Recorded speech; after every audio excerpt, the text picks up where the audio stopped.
Dubai's vibrant food scene, a unique fusion is telling a story on every plate. It combines the rich tradition of the East with the bold creativity of the West, creating dishes that are fresh, exciting and full of flavor. Imagine taking the best of the Asian cooking and mixing it with your favorite American classics. Two worlds coming together in one bite right here in the heart of the city.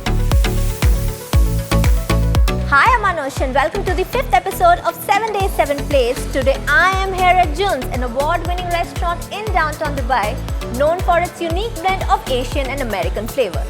This place has made a name for itself with dishes that are full of creativity, color and bold taste, each one telling its own story.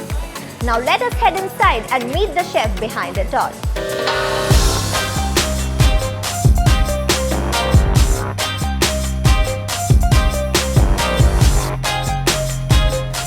Kelvin, how are you? I'm great. How are you? I'm good too. Thank you. Nice to meet you today. Thank you for coming. Yeah. So tell me something about yourself. Where are you from? I was born in Toronto, grew up in Chicago. My father is from Hong Kong and my mother's from Singapore. Grew up in a very restaurant family. And we are currently the 4th generation in our family to continue on in the restaurant business. That's pretty amazing. So you've lived all your life in Toronto or you've lived your life in Hong Kong? I was born in Toronto, but I grew up in Chicago. Oh, okay. Pretty amazing. So tell me, how long have you been in this journey? I've been cooking now for 33 years. 33 years. That's really nice. So, and how long have you been in Dubai? Dubai, we moved here just a shade under 4 years and the restaurant's been open for 3 years now. Nice. So I've seen you have a lot of following on Instagram. A lot of celebrities are following you. Have any one of them come to this restaurant? Yeah, they're we've been very blessed to have built great friendships, great relationships. Yeah, and they come in quite often. So let's come to the signature dishes for today. Can you just walk me through the dishes? Yeah, we gave you two kind of dishes which kind of represent what we do here. So Cheung's is always described as a third culture restaurant. It's things that I learned and did in my father's restaurants, things that I did throughout my career working in Canada, the US, in Europe, of course in India, and now in Dubai. So the first dish, it was one of the first dishes that I created for Cheung's when we opened, because it really captures the essence of what Cheung's is. This is our heirloom carrots, and what it is I grew up in a very traditional Chinese family, and my parents used to pack us leftovers from dinner for our school lunches, which was absolutely delicious. But we got bullied mercilessly for it because we were the weird foreign kids with the smelly food, and other kids didn't really understand what we were eating, so we got made fun of a lot. And we complained and complained, and finally my parents felt bad, so they started making us Canadian food so that we could fit in a little bit better. And we fell in love with sandwiches, and one of our favorites was a smoked salmon cream cheese bagel. So what I wanted to do was create a vegetarian version of a smoked salmon cream cheese bagel. So these are local carrots which are grown for us with a local farm that we work with. They're beautiful heirloom carrots of all different colors, and we char it over some olive wood and charcoal. Then we take the local labneh, which is produced here as well, and we hang it for 5.5 hours, and then we cold smoke it with a combination of oak, some fruit woods, just to give it a little bit of that nice, dark, smoky kind of fruitiness. And then it's served with some caramelized walnuts and some soy honey butter. And even though this dish is completely vegetarian, when you close your eyes and you spread it on some of our house sourdough, you take that first bite, it'll remind you of a smoked salmon cream cheese bagel. Oh, so let's just taste it. We always serve it with our house sourdough, which is pretty good now. I really like it. It's taken us a couple of years, but the sourdough mother is now almost 4 years old. It's got a beautiful flavor. So I'm just gonna gently cut these carrots for you. Okay. I'll give you a little bit of the labneh, a little bit of the carrots, a little bit of that soy, honey butter, and then just some of those caramelized walnuts for a little bit of texture and crunch. Okay. Even the seasoning and everything looks pretty attractive. Yeah. You know, it's really eye-catchy, yeah. Okay. And here you go. Have a bite. Tell me what you think. Yeah, for sure.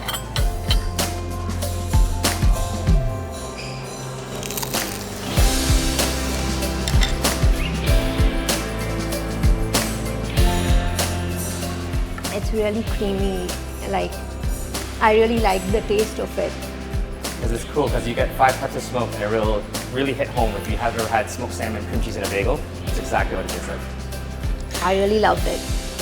So tell me about the flavor and texture. Like, how is it different from the regular carrots? So we've extracted the maximum amount of umami for it, and it doesn't taste like a roasted carrot. The whole idea is that you've captured that flavor, that smokiness, the saltiness, and the umami that you get from a smoked salmon cream cheese bagel. Yeah. I could feel that. So about the burger, tell me what's the secret behind this burger? What makes it unique compared to the other burgers on your menu or in the city? So what we did here is, again, this is something that comes from one of my memories. I spent quite a few summers in Oklahoma. My wife's sister was living there at the time. We used to go visit her. And during the summer in Oklahoma, they have something called hatch pepper season. It's a very unique locally grown chili pepper that is only found in that area. And what it gives a very unique, fruity, smoky, umami kind of flavor. And they create a whole festival around it. And they created something called the Oklahoma Smash Style Burger. An Oklahoma Smash Style Burger is when they griddle these beautiful hatch peppers, some thinly shaved onions, and they caramelize it and they smash that burger patty on top. So as the burger cooks and continues to get that nice crust, it picks up that lovely caramelized onion and chili pepper throughout. We use hand-cut Wagyu. We use some of the best premium cut Wagyus that you can get, and all of our trimming and stuff we use for this burger. So you get 4 types and 4 cuts of Wagyu that we hand-cut, griddled over those onions and peppers, a little bit of American cheese just to give you a little bit of creaminess and saltiness, and then we finish it with something we call comeback sauce. And then it's always sandwiched between our house-made Hawaiian-style bun, which is nice, pillowy and soft, just enough to kind of absorb all that kind of juice. It's very simple. We don't put vegetables. There's no lettuce, tomatoes, ketchup, mustard, any of that kind of stuff, because we want you to be able to taste the premium quality of meat that we're using. Can you tell me a story behind the creation of this burger? Yeah, I mean, we're not a burger shop by means, but because the rest of the menu is so unique to June's, I wanted to have a couple dishes which were familiar, but still of a June's quality, a June's standard. So it's kind of like a gateway to get people to come in and try. So when you come in and you see the menu and you don't recognize anything, the burger is kind of like your entry point, and then you can try all the other fun dishes that you have in the menu. Tell me, how do you source the ingredients for this burger? On the burgers, we don't really source anything, right? Because, like I mentioned, we use the best premium quality Wagyu beef here already. And it's all, we take all the trim and all the excess, so there's no waste. And we hand cut it, so you get 4 types of Wagyu that we've cut here, especially for this. Okay, let's just start. Yeah, please, enjoy. And the whole idea is we don't put any of those vegetables or ketchup and all that kind of things, so we want you to taste that quality of beef. It's really soft and flavorful. Yeah. I really love it. Good. So, what's the weirdest ingredient you've ever cooked? Ooh, probably balut. Balut is one of the kind of signature things that you find in Philippines, and it's like a half-grown embryo egg. So when you bite into it, you do get some of that eggy kind of qualities, but you also find like this meatiness inside with some bones and stuff as well. So it's quite funky and quite interesting when people try it for the first time. Okay. What's a food trend you wish would disappear? Oof, food trend now is probably the overuse of truffles and fancy ingredients and things that aren't supposed to have it. If you could only eat one cuisine for the rest of your life, what would it be?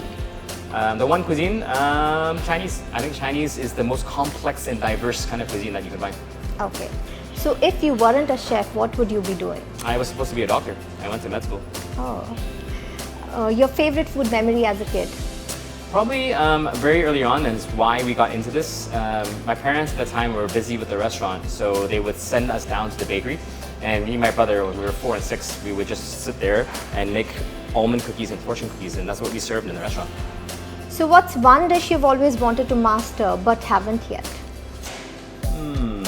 I think personally for me, even though I have been blessed to acquire skill sets to make fun, yummy desserts, for me, making laminated doughs like croissants and stuff has always been a bit of a challenge, and I definitely want to master that. So what's your go-to dish when you want to impress someone?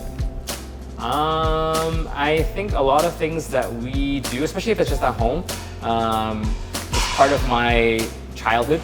We grew up drinking a lot of soups and soupy kind of things, so I always like to make a big bowl of noodle soup.